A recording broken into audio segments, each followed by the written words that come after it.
네, 오늘 세션에 대해서 좀 설명을 드리면요. 아까 간단하게 설명을 드렸지만 오늘 하루 동안 GCP 입문 교육을 하는 시간입니다. 하루라고 적혀 있는데요. 실제로 한 4시간 정도 진행이 될 것 같습니다.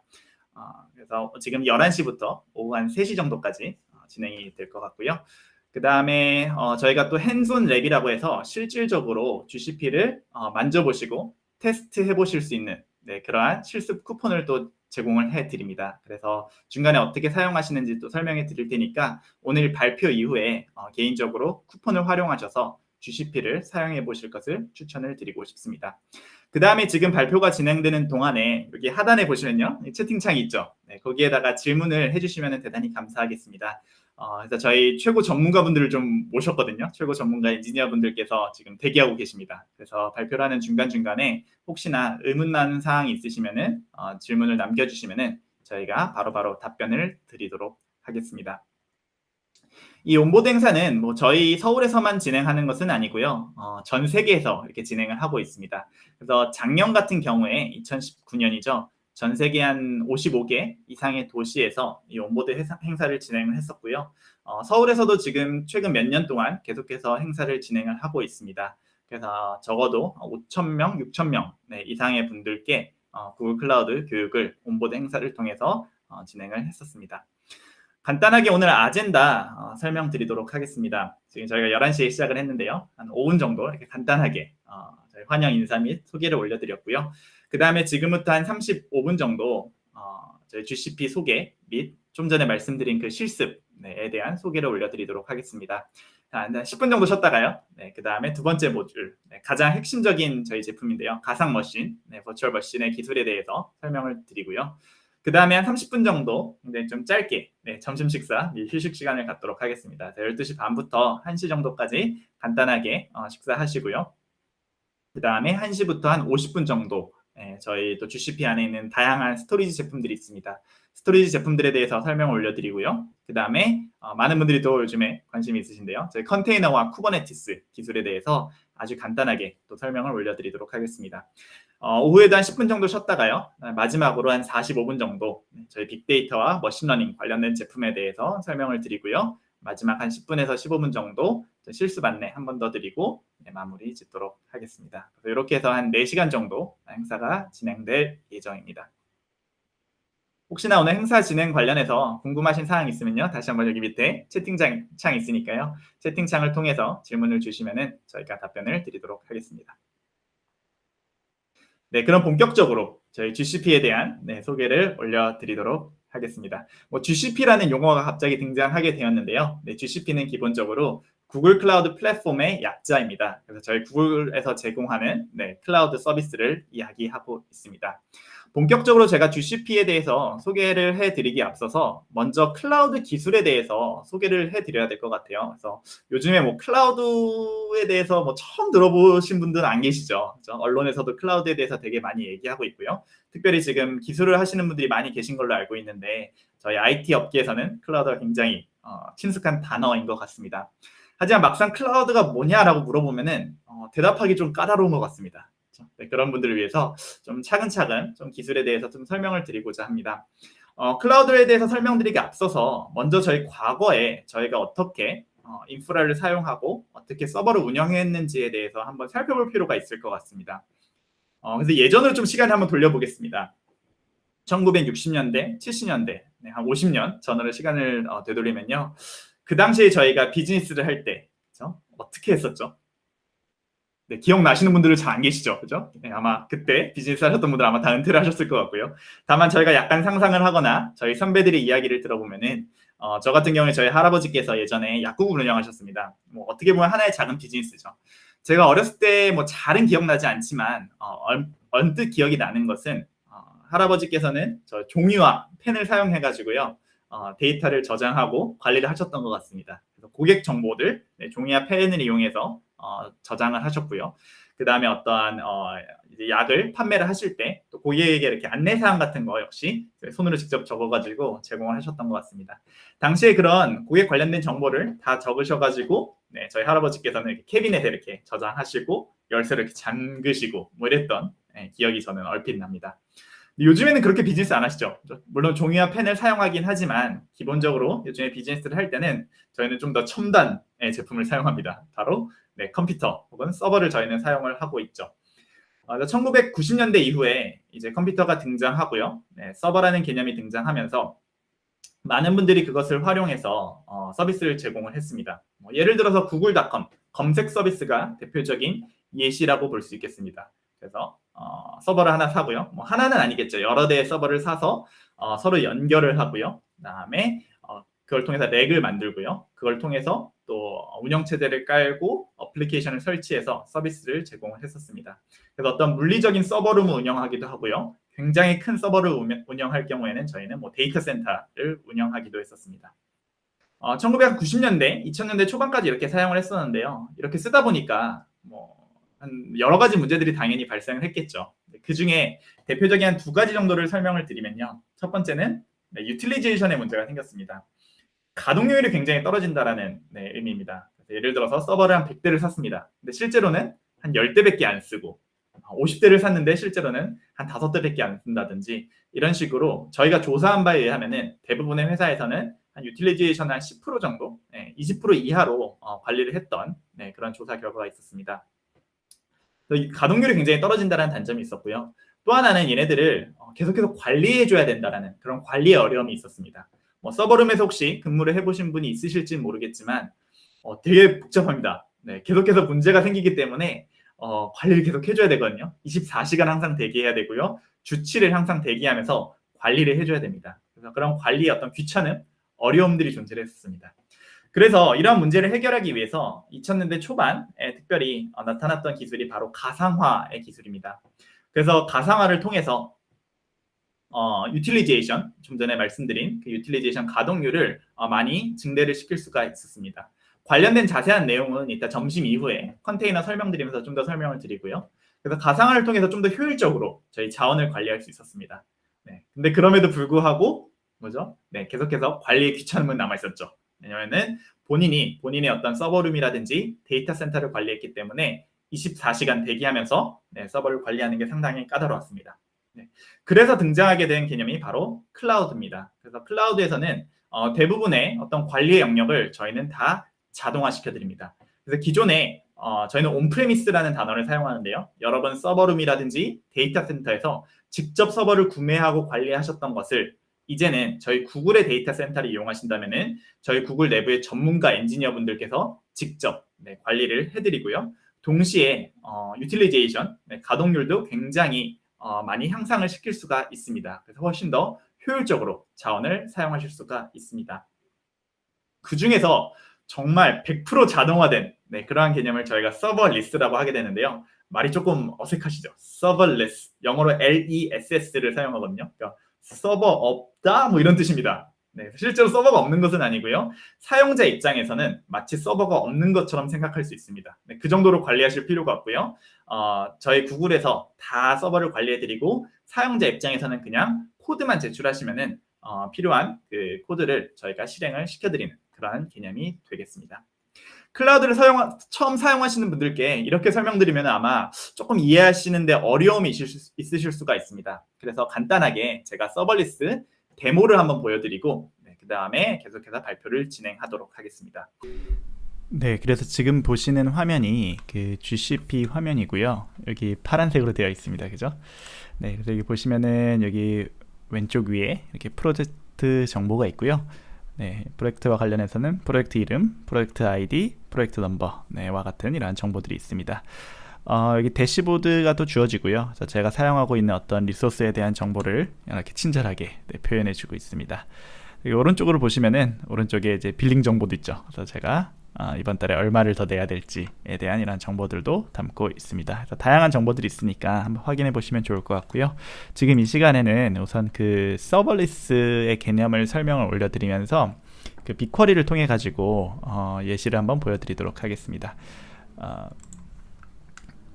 제가 이렇게 라이브 코딩을 하면 참 좋은데 그러기에 좀 겁이 나서 미리 이렇게 코드를 작성을 해 보았습니다. 다음과 같은 SQL 언어를 이용해 가지고 코드를 작성해 볼 수가 있고요. 아마 지금 요 세션을 듣고 계시는 분들은 SQL 신텍스에 대해서 조금 익숙하실 거라는 생각이 듭니다. IT에서는 뭐 상당히 기초적인 내용이죠. 혹시나 요 신텍스가 익숙하지 않으신 분들은 뭐 괜찮습니다. 그냥 이런 게 있구나 하고 이해하고 넘어가셔도 좋을 것 같습니다. 뭐 요 신텍스에 대해서 자세하게 설명을 드리진 않을 건데요. 기본적으로 빅쿼리는 SQL을 사용을 하고요. 보시면은 select from where와 같은 이러한 구문으로 되어 있죠. 여기서 이 from 구문부터 한번 잠깐 보면은 여기 보시면은 BigQuery samples, 위키피디아, benchmark, wikidb라는 이러한 말들이 적혀져 있습니다. 이게 뭐냐면요, BigQuery samples라는 것은 어떤 프로젝트의 개념이고요. 그래서 저희 왼쪽에 화면에 보면은 여기 BigQuery samples라는 이런 프로젝트가 있습니다. 그 다음에 위키피디아 벤치마크라는 게 있는데요. 위키피디아 벤치마크, 이거는 데이터셋입니다. 데이터셋은 기본적으로 테이블의 집합입니다. 네, 그 중에서 wikidb라는 테이블에서 저희는 데이터를 읽어 오려고 합니다. 그래서 보시면은 여기 DB 스키마가 이렇게 형성이 되어 있고요. 그 다음에 여기 디테일스에 보시면은 한 700기가 정도 되는 그러한 사이즈의 테이블입니다. 프리뷰를 보시면은 대충 테이블이 이렇게 생겼구나 라고 이해할 수가 있겠죠. 이 중에서 특정한 컬럼을 선택을 하고 그 다음에 필터링도 걸고 그룹 바이, 오더 바이와 같은 일들을 하려고 합니다. 보시면은 이걸 처리하는데 한 400기가 정도 소요가 되고요. 전체 테이블의 사이즈는 한 700기가 정도 되는 뭐 상당히 큰 테이블이라고 보시면 되겠습니다. 그래서 여기서 제가 할 수 있는 것은 이렇게 마우스 클릭을 하면요, 얘가 실행이 되겠죠. 잠깐 기다려야 됩니다. 그죠? 네, 쿼리를 실행하고 잠깐 기다리고요. 네, 조금 더 기다리고요. 네, 요 쿼리를 실행하는데 약 한 13초 정도 걸린 것 같습니다. 경우에 따라서 좀 더 빠르기도 하고 좀 더 늦기도 한데요. 대략 한 10초 정도 시간이 소요가 되고요. 이렇게 저희가 원하는 결과를 얻은 것을 확인하실 수가 있었습니다. 이게 바로 그 서벌리스의 개념입니다. 지금 뭐 제가 뭐 따로 CPU가 얼마, 메모리가 얼마 설정한 거 없죠. 네, 그냥 저는 코드만 작성을 하고 실행만 했습니다. 네, 나머지는 기저에 있는 내용들은 저희 구글에서 알아서 친절하게 다 해드립니다. 네, 다시 강의 자료로 돌아와서요. 한번 볼까요? 굉장히 효율적으로 여러분들의 쿼리를 실행시킬 수가 있고요. 그 다음에 관리할 필요는 없습니다. 저희가 서버를 다 관리를 하고 있습니다. 뭐 자세한 내용은 빅쿼리와 관련된 자세한 내용은 이따가 오후에 좀 더 자세하게 설명을 드리고요. 지금은 계속해서 클라우드의 기본 기술에 대해서 좀 설명을 드리도록 하겠습니다.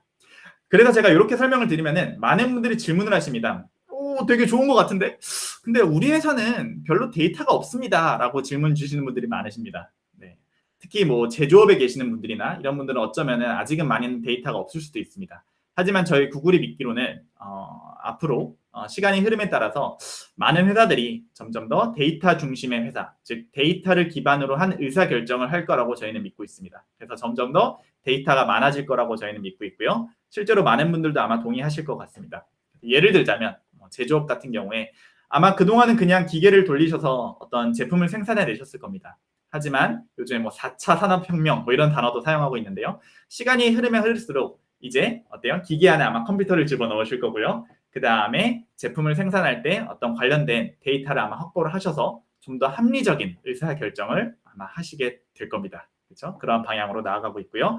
그러기 위해서는 데이터를 효율적으로 관리해야 되고 인프라스트럭처를 효율적으로 관리를 해야 되는데 클라우드를 사용하시면 훨씬 더 효율적으로 관리를 하실 수 있다는 말씀을 올려드리고 싶습니다. 그래서 막연하게 그냥 GCP다라고 했을 때 사실은 그 세부적으로 들어가 보시면은 굉장히 많은 제품이 있습니다. 저희 GCP 안에도 한 100개가 넘는 그런 제품들이 존재하고요.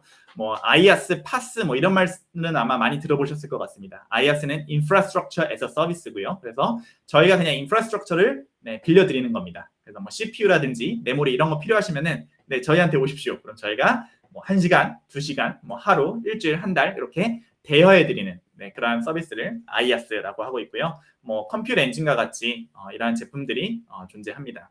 그래서 그렇게 사용하시면 빌려서 사용하시면 되고요. 그 다음에 좀 전에 설명드린 것처럼 어떤 서버리스 제품들 혹은 뭐 플랫폼 에서 서비스라고 부르기도 하고요. 파스라고 부르기도 합니다. 그래서 어떤 저희가 플랫폼을 제공해 드린 겁니다. 그래서 여러분들이 이 플랫폼에 오셔가지고 개발자시라면 그냥 코드만 작성하시고 저희한테 제출을 해주시면요. 저희가 그 코드를 실행을 해드리고 그걸 통해서 어떤 서비스를 제공할 수도 있겠습니다. 그러한 제품으로는 앱 엔진이라는 제품이 있고요.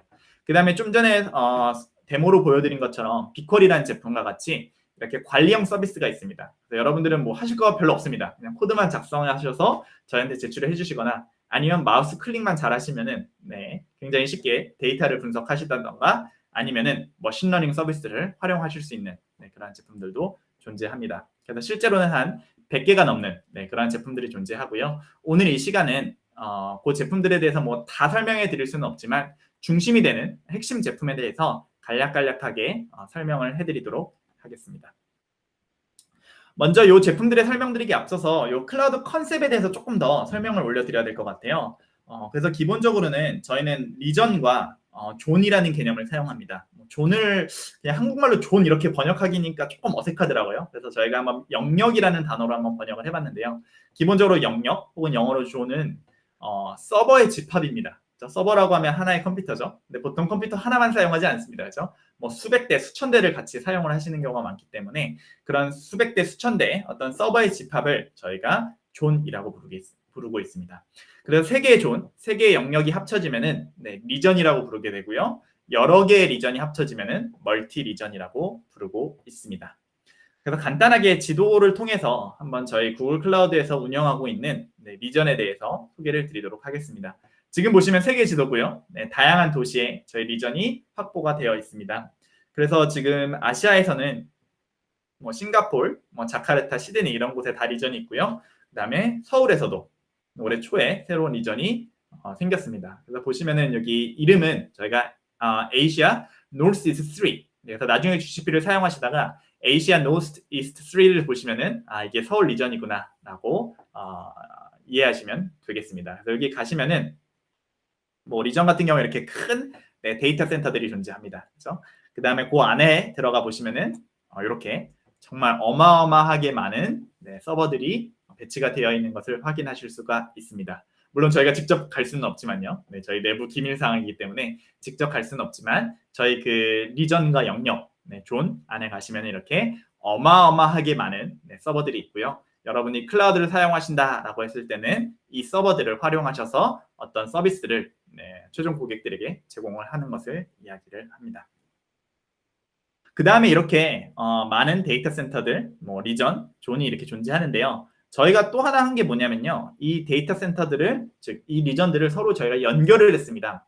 그래서 A라는 리전에서 B라는 리전을 만약에 같이 사용하신다. 즉 A라는 리전에서 B라는 리전으로 데이터를 보낸다라고 했을 때 그냥 인터넷선을 따라가게 되면은 조금 불안하실 수 있잖아요. 그죠? 뭐 보안상의 어떤 불안감이 있으실 수도 있고요. 아니면은 뭐 어떤 reliability, 안정성이 떨어질 수도 있습니다. 그래서 그런 것들을 좀 방지하기 위해서 저희가 뭘 했냐면요. 직접 케이블을 다 깔았습니다. 그래가지고 바다 밑에 들어가가지고요. 직접 그 케이블 들고 배 타고 가가지고요. 바다 밑에 전용선을 다 깔았습니다. 그래서 지난 20년 동안 저희가 이 선을 깔아왔고요. 그래서 여기 보시면은 여기 검은색 점으로 보여 있는 곳이 바로 POP라는 곳입니다. Edge Point of Presence라고 부르게 되고요. 케이블을 깔게 되면은 끝에 이렇게 어떤 점들이 필요하죠. 그렇죠? 연결하는 그 허브들이 필요하지 않습니까? 그것을 저희가 POP라고 부르고요. 지금 전 세계에 한 144개의 POP가 존재합니다. 그 다음에 각각의 POP를 중심으로 저희가 전용선을 깔았기 때문에 나중에 GCP를 사용하셔서 어떤 내부 인터넷, 즉 내부 인트라넷을 구축하실 때 그 트래픽은 외부 인터넷으로 절대 나가지 않습니다. 내부에서만 돌기 때문에 굉장히 안정적이고요. 또 보안에 있어서 굉장히 큰 장점이 존재하게 됩니다. 그 다음에 여기 보시면은 제가 좀 전에 설명드린 것처럼 이렇게 바다 밑에 이렇게 케이블이 매설되어 있는 것을 확인하실 수가 있고요. 직접 배 타고 가가지고 이렇게 케이블을 매설을 했었습니다. 여기 보시면 리피터 엄청나게 크죠. 그래서 먼 길을 가기 때문에 가다 보면 전파가 약해질 수 있거든요. 그래서 여기 리피터를 통해서 전파를 뭐 증폭시키기도 하고요. 그 다음에 굉장히 좀 튼튼하게 만들었습니다. 그래서 저희가 바다 밑에 매설했기 때문에 자꾸 그 상어들이 와가지고 막 먹으려고 하거든요.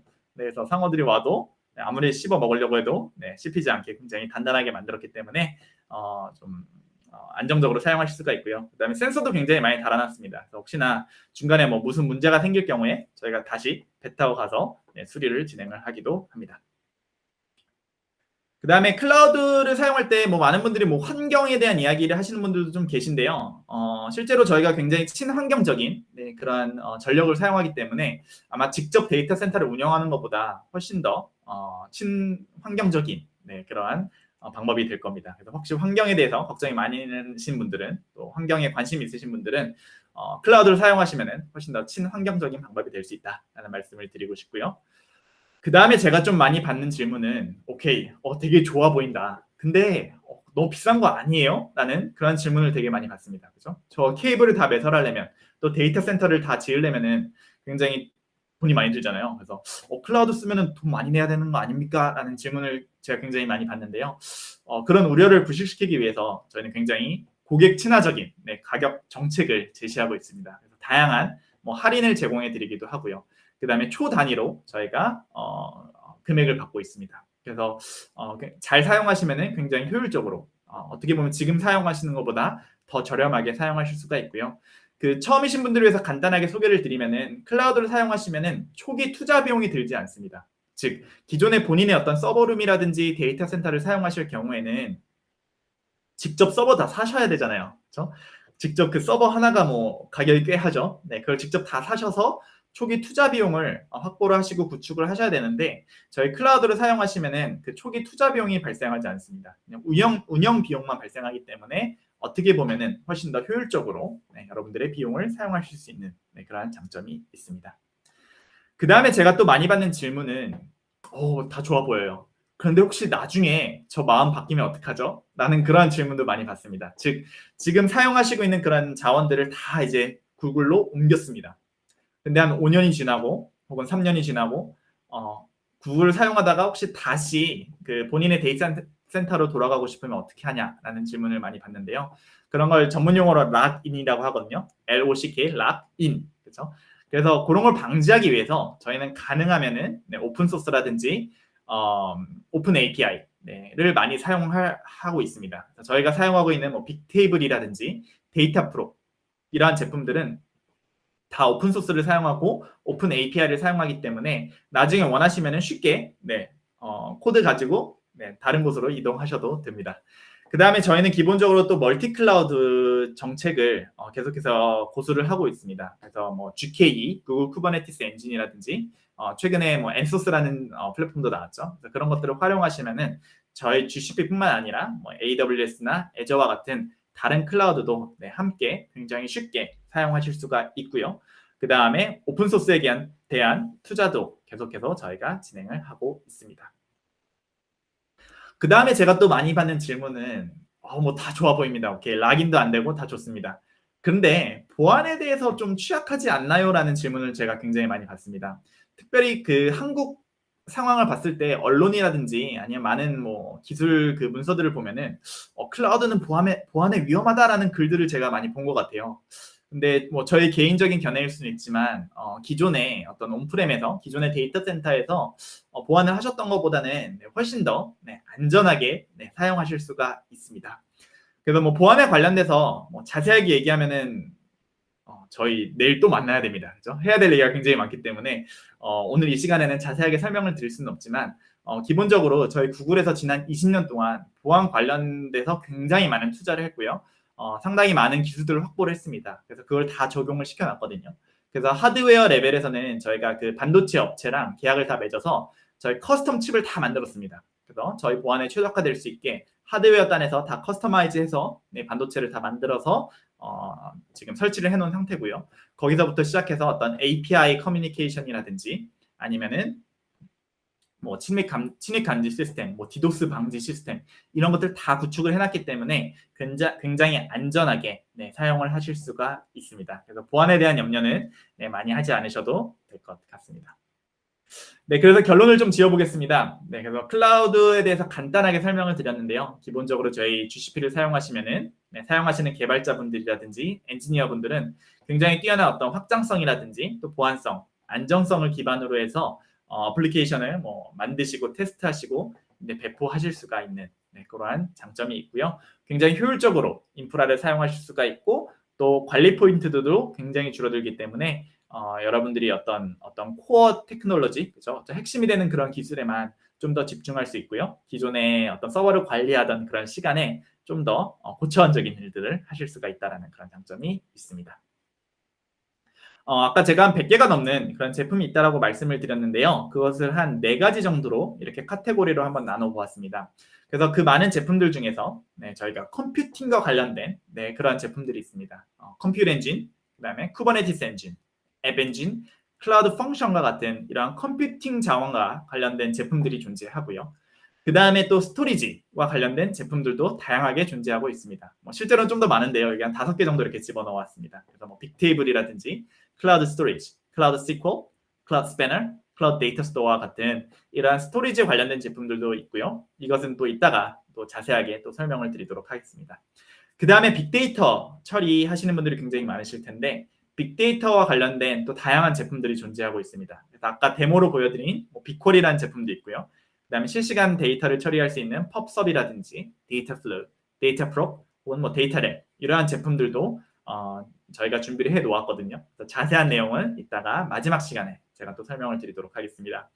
그 다음에 특별히 요즘에 AI, 머신러닝 관련된 그런 프로젝트라든지 업무를 하시는 분들이 굉장히 많으신 걸로 알고 있는데요. 역시 관련된 제품들도 다 준비를 해놨습니다. 그래서 머신러닝 API부터 시작해서 AI 플랫폼, 그 다음에 AutoML과 같은 그런 제품들이 준비가 되어 있기 때문에 이런 것들을 활용하시면 굉장히 쉽게 머신러닝이라든지 AI 프로젝트를 진행을 하실 수가 있습니다.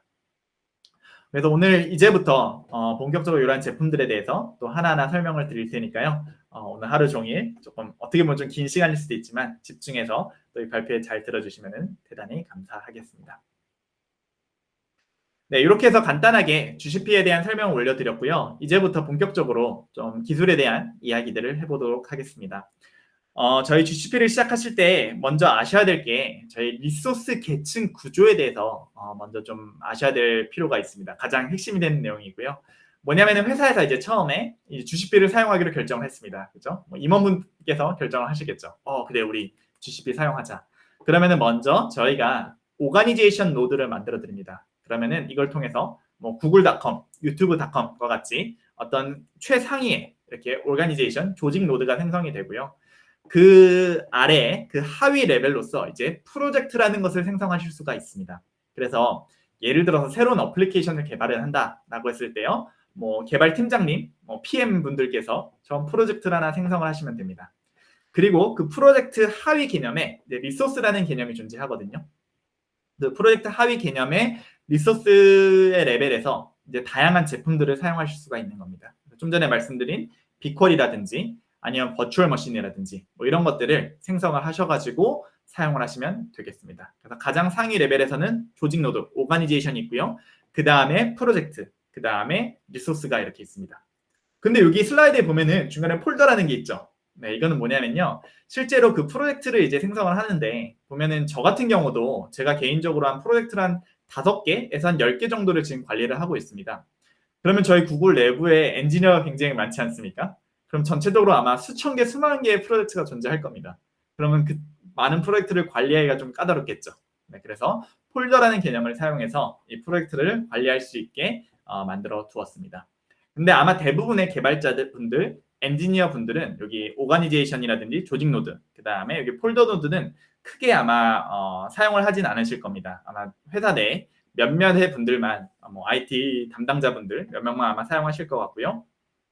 대부분의 분들은 여기 프로젝트와 리소스를 아마 만지고 사용을 하시게 될 것 같습니다. 그래서 이 부분에 좀 관심을 가지시고 학습을 하시면 좋을 것 같고요. 이거 역시 간단하게 데모 한번 보여드리도록 하겠습니다. 네, 다시 GCP 화면으로 돌아왔고요. 네, 여기 왼쪽 위에 보시면은 이렇게 프로젝트가 생성이 되어 있는 걸 확인하실 수가 있습니다. 저 같은 경우에 평균 한 5개에서 10개 이내 정도의 프로젝트를 관리를 하고 있고요. 지금 같은 경우에는 D-Class Example이라는 프로젝트에서 GCP를 사용을 하고 있습니다. 원하면은 다른 프로젝트를 이렇게 클릭을 해가지고 프로젝트 전환을 하실 수도 있습니다. 그 다음에 새로운 프로젝트를 만들고자 하실 때는 여기 위에 New 프로젝트 보이시죠? 네, 이 버튼을 클릭하게 되면은 원하는 대로 새로운 프로젝트를 만드실 수가 있고요. 그 다음에 지금 같은 경우에는 Infrastructure라는 프로젝트가 있는데요. 여기 하위 개념으로 이 Infrastructure라는 그 프로젝트 안에 이렇게 다양한 리소스를 제가 만든 것을 확인하실 수가 있습니다. 그래서 버추얼 머신인, 컴퓨터 엔진, 스토리지, 빅쿼리와 같은 다양한 제품들을 지금 사용하고 있는 것이 나타나게 됩니다.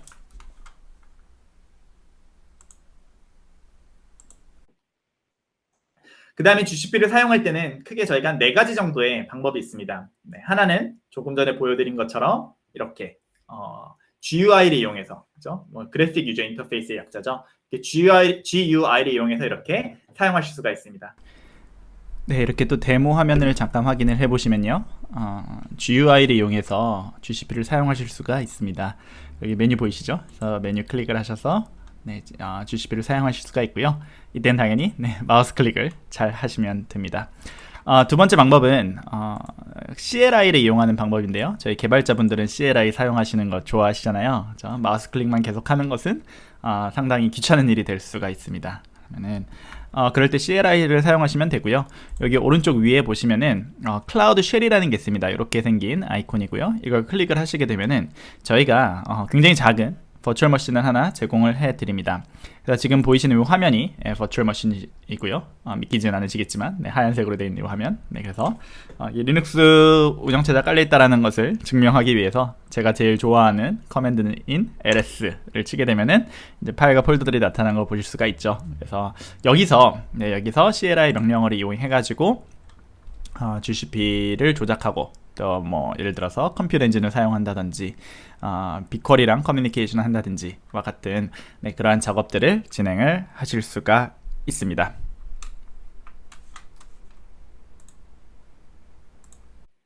그래서 그걸 좀 더 쉽게 사용할 수 있게 하기 위해서 저희 클라우드 쉘을 사용하시고 거기에 클라우드 SDK를 사용하실 수가 있습니다. 소프트웨어 디벨롭먼트 킷의 약자고요.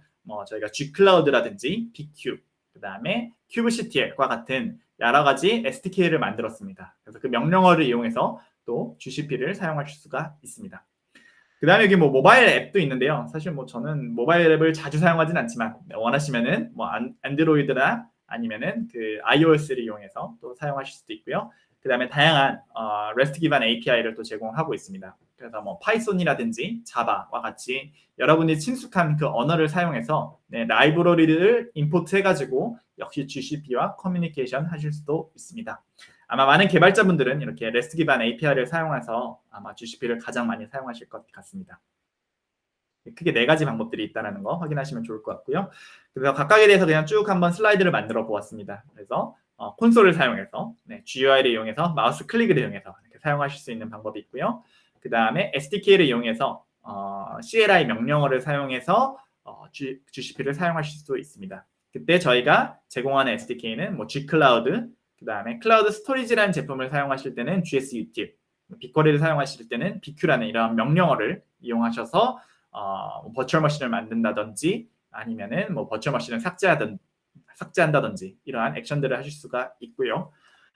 그 다음에 조금 전에 말씀드린 대로 REST API를 통해 가지고 역시 GCP와 커뮤니케이션 하실 수도 있습니다. 그래서 저희가 또 다양한 어떤 클라이언트 라이브러리를 제공을 해서 이런 라이브러리를 활용해서 여러분들이 익숙하신 언어, 자바라든지 파이썬 이런 곳에서 라이브러리를 활용해서 코드를 짜셔가지고 GCP와 인터랙션을 하실 수도 있습니다. 그다음에 아까 말씀드린 대로 이렇게 또 모바일 어플리케이션을 사용해가지고 역시 또 GCP를 사용하실 수도 있을 겁니다. 이렇게 해가지고 크게 한 4가지 방법을 이용해가지고 GCP를 사용하는 것에 대한 설명을 올려드렸습니다. 그래서 처음에 입문하실 때는 아마 대부분 그 콘솔을 이용해서 사용하시는 것을 추천을 드립니다. 그러면 굉장히 쉽게 GCP를 사용하실 수가 있겠죠. 하지만 이것을 이제 실전에서 사용하실 때는 아까 말씀드린 대로 클라이언트 라이브러리를 활용해서 여러분들이 익숙한 자바라든지 파이썬을 이용해서 GCP와 커뮤니케이션 하시면 될 것 같고요. 그 다음에 클라우드 SDK를 다운로드 받으셔서 여러분의 로컬 PC에서 G클라우드라든지 BQ와 같은 명령어를 사용해서 GCP와 커뮤니케이션 할 수도 있고요. 아니면 제가 조금 전에 보여드린 것처럼 클라우드 쉘을 이용해 가지고 역시 GCP와 커뮤니케이션 하실 수도 있을 겁니다. 이렇게 해가지고 간단하게 어떻게 GCP를 사용할 수 있는지에 대해 설명을 드렸고요. 이제 시간이 조금 지나서 이제 저희가 쉬는 시간을 곧 가질 텐데요. 쉬는 시간 갖기 전에 간단하게 어떻게 하면은 실습을 할 수 있는지에 대해서 또 소개를 드려야 될 것 같습니다. 그래서 저희가 사용하고 있는 그 시스템은 퀵랩이라는 시스템이라고 부르고 있고요. 사실은 이게 저희 그 스타트업에서 출발했습니다. 퀵랩이라는 회사가 처음 있었는데요. 얘는 이제 그 GCP를 실습할 수 있는 환경입니다. 근데 저희 구글에서 인수를 해서요. 지금 저희 교육팀, 저희 옆팀에 지금 와 있습니다. 그래서 이것을 사용하시면은 무료로 GCP를 한번 테스트 해보실 수가 있고요. 오늘 그 온보드를 신청하신 분들께 저희가 그 무료 쿠폰을 다 제공을 해드리거든요. 그래서 그 이메일을 한번 확인을 해보시면은 아마 이메일이 아마 하나 와 있을 겁니다. 그래서 그 이메일에 첨부된 링크를 클릭을 하시면 되겠습니다. 네, 크게 어렵지 않죠? 네, 이메일에 첨부된 링크를 이렇게 클릭을 하시면 되고요. 여기 보시면은 혹시 링크가 뭔지 잘 모르시는 분들은 여기 2번에 써 있는 요 URL과 유사한 링크를 클릭을 하시면 되겠습니다. 그래서 google.quickLabs.com/quest/23 이렇게 해서 나와 있는 이러한 링크를 클릭하시면 되고요. 참고로 이걸 사용하실 때 반드시 그 시크릿 모드, 저희 크롬을 사용하실 경우에 그 시크릿 모드를 사용하실 것을 추천을 드립니다. 네, 그 이유는 그렇지 않으면 여러분들이 기존에 사용하셨던 그 크롬에 로그인되어 있는 그 어카운트 있지 않습니까? 그것과 저희가 무료로 제공하는 어카운트끼리 서로 충돌이 납니다. 네, 그래서 그냥 일반 브라우저를 사용하시면 안 되고요. 시크릿 모드를 사용하셔서 이 링크에 방문을 하시면 좋겠습니다. 이 링크는 저희 9월 말까지 사용하실 수가 있거든요. 그래서 9월 30일 이후에는 만료가 되기 때문에 반드시 그 전에 사용하시면 좋을 것 같습니다. 여기 링크에 방문하시면은 이제 처음에 로그인을 하거나 혹은 퀵랩에 처음 이제 사용하시는 분들은 계정을 만드셔야 됩니다. 그래서 이때 뭐 지메일 계정을 사용하시면 가장 좋겠죠. 네, 그래서 새로 계정을 생성하시거나 아니면은 기존에 그 계정이 있으셨던 분들은 바로 퀵랩에 로그인을 하시면 되겠습니다. 그러면은 이제 Enroll in this quest라는 그 버튼을 아마 확인을 하실 수가 있을 겁니다. 그렇죠? 그래서 그 버튼을 클릭하시면요, 이제 왼쪽에 다양한 그 실습들이 이제 나타나게 될 겁니다. 네, 그 중에 첫 번째 랩을 먼저 한번 완료를 하셔야 됩니다. 그래서 거기 보면 인스트럭션이 있거든요. 그 자세하게 설명이 되어 있습니다. 그래서 설명대로 하나하나 따라가지고 첫 번째 퀘스트를 완료를 하시면은 완료를 반드시 하셔야 됩니다. 완료를 하시면은 그 다음에 저희가 무료 패스를 무료로 사용하실 수 있는 쿠폰을 여러분의 계정에 입력을 시켜드립니다. 그 다음에 이제 30일 동안 무료로 다른 랩들도 실습을 해보실 수가 있으니까 반드시 이 순서대로 쭉 한번 진행을 해보시면 좋을 것 같고요. 혹시나 진행을 하다가 뭐 어떤 어려움이 있으신 분들은 다시 한번 여기 하단에 채팅창이 있으니까 거기다가 질문을 올려주시면은 저희가 답변을 해드리도록 하겠습니다.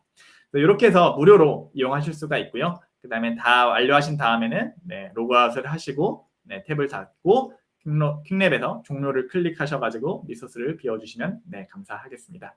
이렇게 해서 무료로 사용하실 수가 있고요. 혹시나 하다가 어려운 점 있으시면 반드시 질문 주시면은 저희가 최대한 도움을 드리도록 하겠습니다. 이렇게 해서 한 40분 정도 간단하게 저희 GCP 기본 개념에 대해서 설명을 올려드린 것 같습니다. 되게 좀 피곤하시죠? 이렇게 모니터만 보고 이렇게 발표를 듣는 건 상당히 피곤한 일인 것 같습니다. 그래서 저희 한 10분 정도 잠깐 쉬었다가 그 다음에 본격적으로 이제 가상 머신부터 좀 설명을 하나하나 드리도록 하겠습니다. 첫 번째 세션 수고 많으셨고요. 10분 뒤에 다시 찾아뵙도록 하겠습니다. 감사합니다.